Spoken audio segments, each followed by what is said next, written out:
Votre partenaire d'excellence Kinactu Télévision est à l'écoute de l'actualité pour vous informer à temps réel 24 heures sur 24. Mesdames et messieurs, merci de nous rejoindre à cette grande édition d'information. Voici le principal titre. La crise sécuritaire qui secoue la partie orientale de la RDC était parmi les matières abordées lors de la traditionnelle réunion du Conseil de ministres présidée par le chef de l'État Félix-Antoine Tshisekedi Tshilombo à la Cité de l'Union africaine. Le conseiller spécial du président de la République, Eberonde Kolongele Casimir, poursuit sans relâche les travaux de consultation nationale avec les parties prenantes. Ces travaux sont convoqués par le chef de l'État pour la formation du gouvernement d'union nationale. C'est dimanche 6 avril 2025 que le kimbanguiste du monde entier commémore la lutte menée par le prophète Simon Kimbangu. C'est dans le cadre du combat de la conscience africaine.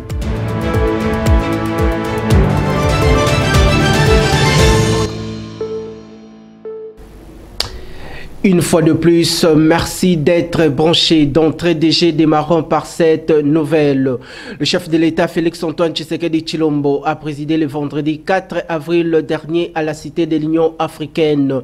Cette importante réunion avec le membre du gouvernement de l'Union sacrée de la nation, plusieurs sujets d'actualité d'intérêt commun étaient au centre de la communication du président de la République, notamment la question de la crise sécuritaire dans l'Est de la République démocratique du Congo. Regardez. La communication du président de la République a porté sur deux points principaux, à savoir de la voirie urbaine et de l'assainissement de la ville de Kinshasa. Le président de la République a commencé par rappeler que lors de la 29e réunion du Conseil de ministres, tenue le 24 janvier 2025, il avait fait état de sa visite d'inspection de travaux d'assainissement et des voiries réalisées autour du grand marché dans le cadre de la modernisation de la ville et de l'amélioration des conditions de vie de ses habitants. À la suite du constat fait, il avait indiqué que tous les travaux de construction, des réhabilitations et de la voirie devraient se faire dans un esprit de durabilité en veillant à ce que nos villes, particulièrement celle de Kinshasa, la capitale du pays, soient prêtes à affronter les défis urbains du futur.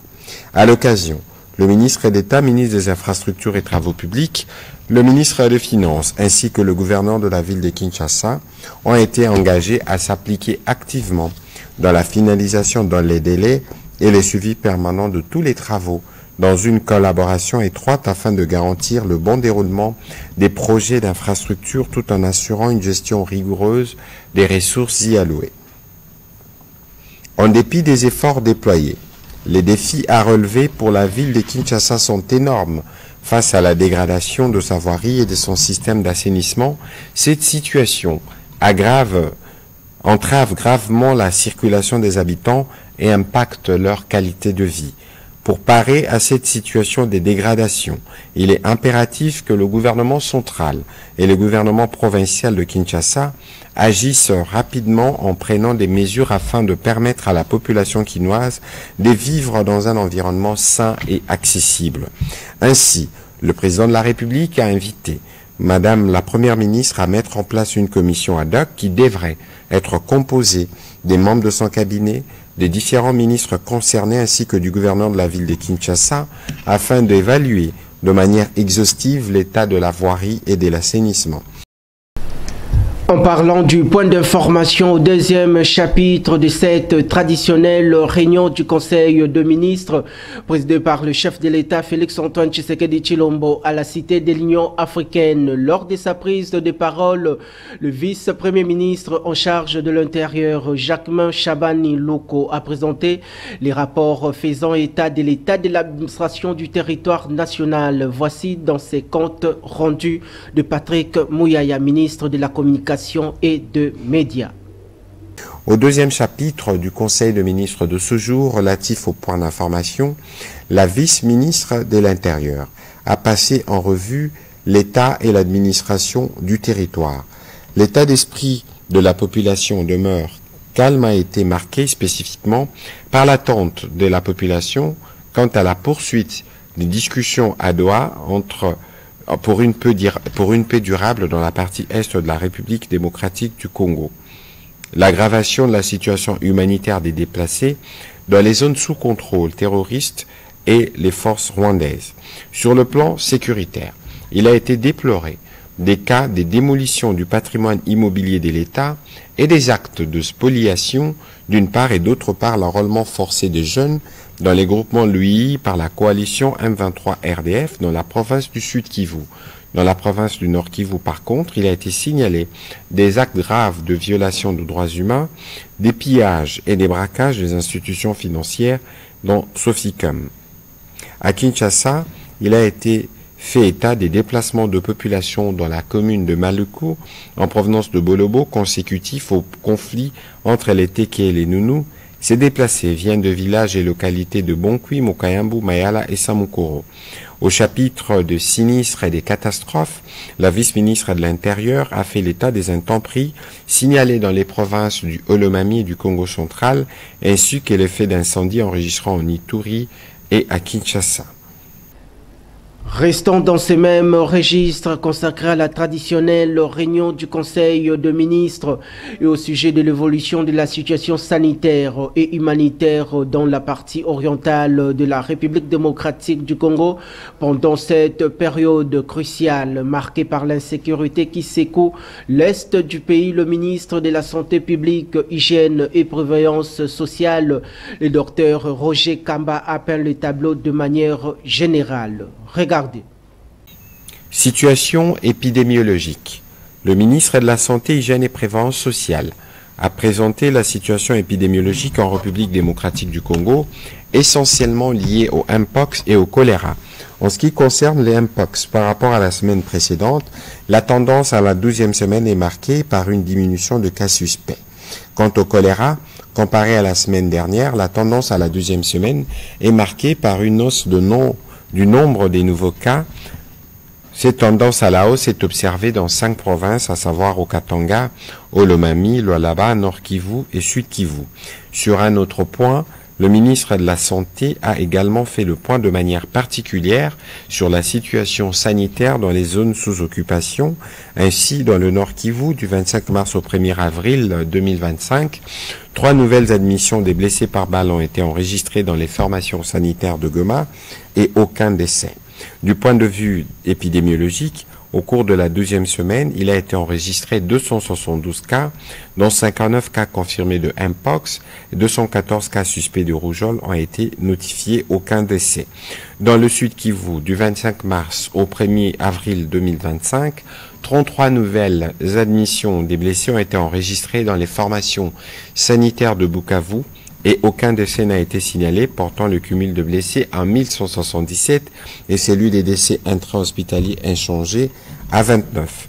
À propos des maladies épidémiologiques, à la 12e semaine, 485 cas suspects de Mpox ont été notifiés et aucun cas de décès n'a été signalé. Le ministre de la Santé a enfin fait état d'une suspicion de méningite dans les territoires de Kiri. Quittons à présent la traditionnelle réunion du Conseil de ministres. La chef de l'équipe gouvernementale, Judith Soumino Tuluka, et le ministre congolais d'État en charge du commerce extérieur, Julien Paluku, ont évalué le progrès d'intégration à cet instrument régional par le truchement du gouvernement de la République démocratique du Congo. La mise en œuvre de l'intégration de la RDC dans la zone de libre-échange continentale africaine, ZLECAf, en sigle, progresse de manière satisfaisante. Voici le patron du commerce extérieur congolais. Suivez. Nous avons participé à la réunion qui est présidée par Madame la Première ministre parce que c'est l'ordonnance qui avait été signée par le président de la République. La Première ministre assure la coordination du comité de mise en œuvre de la zone de libre-échange continentale. Comme tout le monde le sait, la RDC a ratifié l'accord de la zone de libre-échange continentale. On a déposé les instruments de ratification en 2022 pour dire finalement que la RDC accepte avec tous les pays africains de devoir très progressivement supprimer les frontières, de supprimer les tarifs douaniers, comme l'a été l'Europe en 1957 lorsqu'on a créé la CEE. Et donc, la Première ministre a fait une évaluation de la manière dont la RDC est en train de mettre en œuvre son entrée dans la zone de libre-échange continentale. Et là, tout ce qu'on peut retenir, c'est que la mise en œuvre se porte bien parce que la RDC a déposé la liste de tous les produits qui sont concernés par la suppression des tarifs douaniers, parce que sur l'ensemble des produits que nous avons recensés, qui sont autour de 6439, eh bien, on aura 10 ans pour progressivement supprimer les frais de douane de tous les produits qui entrent sur le territoire congolais. Mais également, la RDC a choisi 3% de tous ces produits, c'est-à-dire 209 produits qui ne vont pas être concernés par l'exclusion, par le paiement des frais de douane. Et là, on a évalué comment on va y arriver, quel type d'infrastructure on doit construire, routes, chemins de fer, centrales hydroélectriques, de manière à préparer l'État congolais à entrer dans cette zone de libre-échange continentale. Parce que si rien n'est fait, eh bien, nous allons être les déversoirs de produits venant d'autres pays. Poursuivons ce journal par les travaux de consultation nationale en République démocratique du Congo. Adolphe Muzito, l'ancien Premier ministre de la République démocratique du Congo sous le règne de l'ex-président de la RDC Joseph Kabila Kabange, a été reçu le vendredi 4 avril dernier à Kinshasa par le conseiller spécial du chef de l'État en matière des questions sécuritaires, le professeur Eberand Kolongele Casimir, au centre de leurs entretiens. La question de la formation du gouvernement d'union nationale pour faire face aux enjeux sécuritaires de l'ère. Regardez. Bon, mes propositions, d'abord en qualité d'ancien Premier ministre, mais aussi en qualité de chef du Parti Nouvel Élan. Les questions qui m'ont été posées, c'est des questions en rapport avec ma contribution dans cet effort de guerre qui s'impose, pour lesquels le président de la République veut l'union nationale, l'unité nationale, la contribution de tous les Congolais. Parce qu'à Yébi, des coutumes, mais pas la vie sur la maison brûle, on a oublié ces gens, voilà, l'ICC. Ceux qui m'ont dit, ceux qui n'ont que côté bien dans Kati Yandaku, à ta boyi qu'on soit là, vous avez une habitude entre bien, vous avez opposition, majorité. Et tindaka oti kaba division na bino bosanga na bomoko bobo manyo kawana na simande boko zongela ko swana na bino ko bunda na bino. Yango président Assengi, le président de la République, a demandé à tous les Congolais de l'opposition, de la majorité de la société civile, les anciens premiers ministres et les anciens chefs des corps qui ont l'expertise, la compétence, puissent apporter leur soutien de manière à ce que nous puissions foutre l'ennemi dehors et puis continuer à gérer notre pays qui est en train d'atteindre un niveau de plus en plus élevé depuis que le président de la République est là. Comme je vous ai dit, il a triplé le budget de l'État. Il a commencé la construction de la ville de Kinshasa avec l'extension des, comment on appelle, la rocade.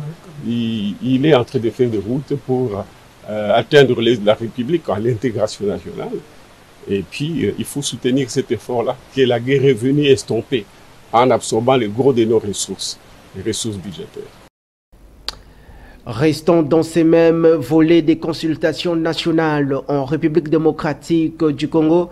Si on aime le Congo, c'est le moment de montrer cet amour. Mais si l'opposition ne saisit pas la main tendue du président de la République, Félix-Antoine Tshisekedi Tshilombo, ces derniers seront jugés par l'histoire. C'est l'affirmation de Didier Boudimbo, ministre des Sports et Loisirs de la République démocratique du Congo, au sortir de l'entretien avec le conseiller spécial du chef de l'État en matière de sécurité. Eberand Kolongele Casimir. Les réponses que j'ai eu à donner à certaines questions, je pense que la première, ça, on va garder ça pour le chef de l'État.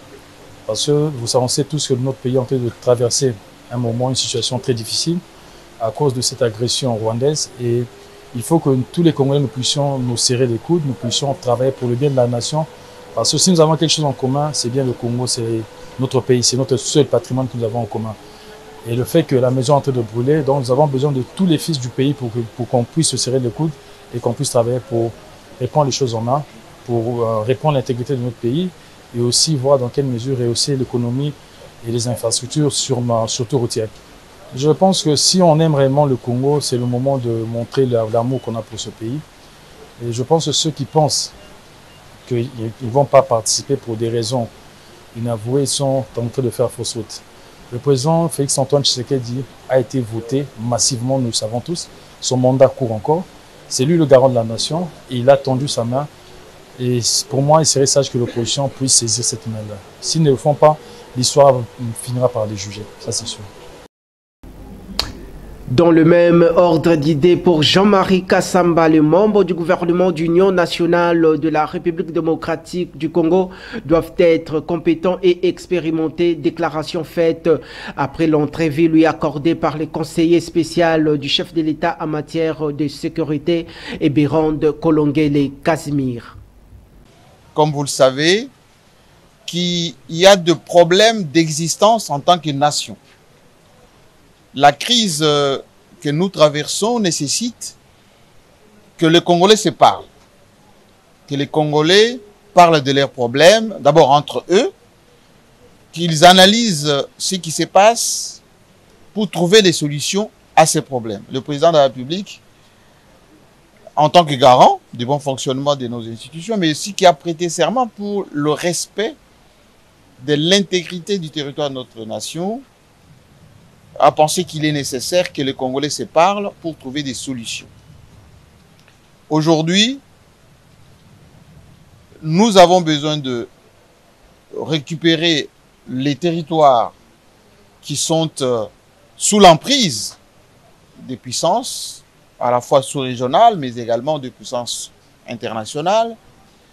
Et pour cela, il faut un gouvernement qui rassemble les Congolais. Un gouvernement de ceux qui ont la compétence, la probité, ceux qui aiment leur pays et ceux qui peuvent arriver à servir la nation sans des stigmatisations, sans des atermoiements. Et je pense que c'est dans cet élan-là que l'expertise de chaque Congolais est importante et c'est dans ces cadres que nous sommes venus, Koudoura Kassongo et moi, répondre à cette invitation. Dans un autre registre, Denis Kadima Kazadi, président de la Commission électorale nationale indépendante CENI en sigle, a présidé le vendredi 4 avril dernier à Kinshasa la cérémonie de publication de la feuille de route du processus électoral exercice 2025-2029 qui regroupe essentiellement toutes les activités en prélude de l'organisation des échéances électorales de 2028 en RDC. La dite cérémonie s'est déroulée dans la salle Abbé Apollinaire Malou Malou en présence de membres de l'Assemblée plénière. Aujourd'hui, j'ai l'honneur de vous présenter un acte fort de notre engagement politique, la publication officielle de la feuille de route électorale 2025-2029. Cette feuille de route constitue notre boussole pour les années à venir, un outil de planification rigoureuse et un gage d'engagement de la CENI à remplir sa mission avec loyauté dans le respect de la Constitution, des lois de la République et des standards internationaux. Pour rappel, la CENI que je dirige a démarré son mandat en octobre 2021 avec un retard important. Mon équipe et moi avons souffert d'un calendrier très serré. Ce qui devait être un marathon s'est transformé en sprint. Mais nous avons tenu. Nous avons tenu parce que nous avions une exigence morale, éviter tout glissement. Parce que personne ne voulait revivre le traumatisme du report des élections de 2016 à 2018. Et nous nous étions fixés un objectif suprême, organiser les élections dans les délais constitutionnels. Et nous l'avons fait. Excellences, mesdames et messieurs, les membres de la plénière, mesdames et messieurs de la presse, la CENI publie aujourd'hui cette feuille de route pour éviter l'impréparation et garantir l'efficacité de l'action électorale. Elle sert de repère à toutes les parties prenantes pour leur permettre de s'organiser et de prévenir la méfiance ou toute tentative de manipulation. À présent, les questions qui touchent l'appareil judiciaire en République démocratique du Congo. Retenez que 7 membres de l'escorte de la première ministre Judith Suminwa Tuluka étaient le vendredi 4 avril dernier devant la justice militaire pour violation des consignes et homicides que le législateur définit comme le coups et blessures ayant causé la mort sans intention de Fiston Senda. Changeons cette fois-ci des registres. Le bourgmestre de la commune de Kinshasa, Bienvenu Mbalibi, loue son travail bien accompli dans 2 ans à la tête de cette municipalité, précisément dans le volet d'assainissement et de la sécurité de la population. Suivez-les au micro de votre rédaction. Vous savez, nous avons déjà 2 ans à la tête de la commune de Kinshasa. Et comme j'ai toujours dit, nous avions 2 principales missions que nous étions assignés. C'était la lutte contre l'insalubrité, la lutte contre l'insécurité. Mais nous avons fourni des grands efforts pour que les inondations que nous avions connues les années passées, aujourd'hui, la commune de Kinshasa ne puisse plus vivre ce drame-là. Sur le plan de la sécurité, nous avons lutté contre les phénomènes Kuluna, ce banditisme urbain, que nous avions vraiment revu à la baisse à la commune de Kinshasa, mais qui est en train de revenir, mais que nous sommes en train de lutter. Donc il y a beaucoup de choses que nous avons faites jusque-là. Les difficultés sont de beaucoup d'ordre. Il y a d'abord les difficultés d'ordre financier. Il faut beaucoup de moyens. Vous savez, l'assainissement exige beaucoup de moyens financiers.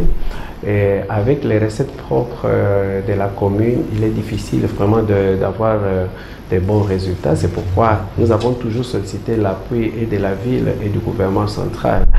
Notre vœu le plus ardent, c'est que nous puissions être dotés des engins qui nous permettent de bien assainir notre commune. C'est de leur assurer d'abord de notre soutien par rapport à tous les efforts qu'il est en train de fournir, notamment en ce qui concerne la guerre que connaît notre pays à l'est de la République, dans les provinces du Nord et Sud, Kivu. Le chef de l'État est sur tous les fronts, sur le front militaire, sur le front diplomatique. Il est partout, il ne se donne pas de repos. Et nous, comme son peuple, nous sommes derrière lui. Nous sommes derrière nos forces armées, nous sommes derrière les patriotes Wazalendo. Et nous demandons à toute notre population de se ranger derrière le commandant suprême. Inondations dans la ville-province de Kinshasa. Des dégâts matériels ont été observés après la pluie qui s'est abattue ce samedi 5 avril 2025 dans la capitale congolaise. Dans certains coins de Kinshasa, des habitations ont été emportées. Les autorités compétentes sont appelées à résoudre cette situation pour préserver les vies humaines. Parlons de Simon Kimbangu dans ses journaux. Sachez que le vendredi 4 et ce samedi 5 avril 2025 sont les 2 journées déclarées chômées payées sur l'ensemble du territoire national. Une date instituée par le gouvernement de la République pour commémorer le 6 avril de chaque année sa mort et son combat engagé de la conscience africaine face aux puissances étrangères. Regardez. La journée du dimanche 6 avril prochain marque le 2e anniversaire de l'ordonnance présidentielle établissant cette date jour férié en mémoire du prophète Simon Kimbangu et de la conscience africaine. Cette journée fériée chômée et payée a été ramenée au vendredi 4 et au samedi 5 avril pour le service public sur l'ensemble du territoire national. Cette mesure prise par le ministère de l'Emploi et Travail est en accord avec l'application de la semaine anglaise dans l'administration publique, limitant les activités aux jours ouvrables mais aussi aux jours précédant la journée fériée au cas où celle-ci tombe un dimanche. Retenons qu'à l'époque du Congo belge, Simon Kimbangu aurait reçu le 6 avril 1921 une révélation de prêcher l'émancipation de Noirs face à la colonisation. Pour les fidèles de la religion kimbanguiste, Simon Kimbangu est considéré comme l'envoyé spirituel et spécial de Jésus-Christ sur terre et le libérateur du peuple congolais face aux autorités coloniales belges. Né le 12 septembre 1887 à Kamba, au Congo central, Simon Kimbangu devient prédicateur dans les années 1920 et fonde en 1921 un mouvement religieux qui a donné plus tard naissance au kimbanguisme. Arrêté et jugé, il meurt le 12 octobre 1951 à Elisabethville, Lubumbashi actuel, après une longue détention d'une trentaine d'années. Parlons cette fois-ci de valeurs nutritives. Que savez-vous de maracuja? Découvrons ensemble à travers ces commentaires de Rite Mboua. Sachez que demain, le dimanche 6 avril 2025, dans la mégapole quinoise, attendez-vous à de la pluie car la température sera de 23 degrés Celsius, mais la température ressentie sera plus chaude, soit 25 degrés Celsius. La force du vent oscillera aux alentours de 3 km par heure, tandis qu'à l'après-midi, le ciel sera un tout petit peu nuagé. La température atteindra le 26 degrés Celsius. Et enfin, dans la soirée, il y aura quelques nuages légers et pas mal d'éclaircies. La température retombera à 23 degrés Celsius, mais la température ressentie sera plus chaude, soit 25 degrés Celsius.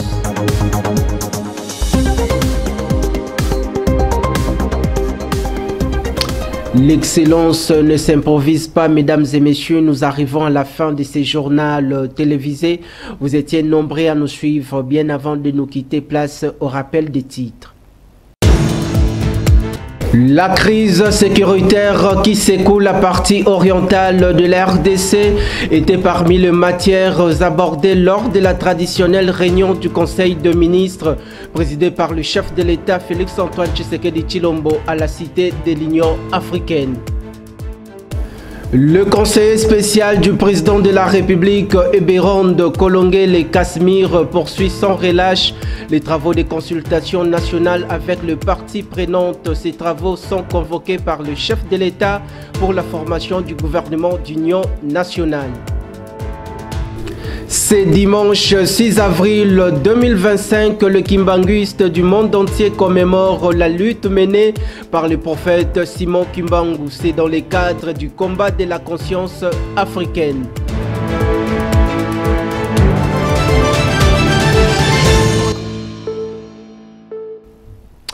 Ces rendez-vous d'information a connu la participation de la rédaction et de la technique. D'ici là, portez-vous bien. Je vous retrouve prochainement avec la même ferveur. Bonne évasion sur nos antennes.